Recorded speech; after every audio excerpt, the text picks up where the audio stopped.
Welcome to Kenton Teaches. Enjoy the video. You start by connecting a USB microphone or USB audio interface to the PS5. This is the only fully supported direct recording path. Once plugged in, go to Settings, then Sound, and choose Input Device so the console recognizes the mic. Make quick adjustments to input volume and microphone monitoring so you hear yourself clearly. Do this now so downstream steps capture clean levels without a USB path. Analog or Bluetooth routes will drop quality or game chat separation.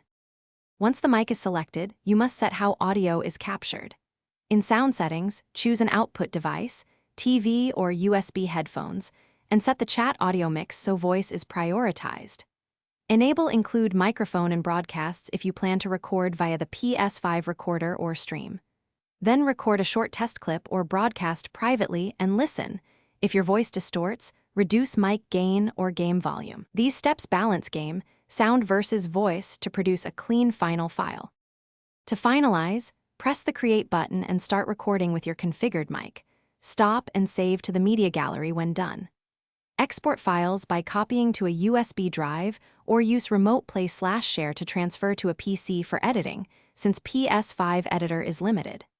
If the mic is not detected, replug or swap USB ports, reboot the console, and verify the mic works on another device. These quick checks fix most connection or driver type issues and get you back to recording fast. Thanks for watching. Please subscribe if this video was helpful.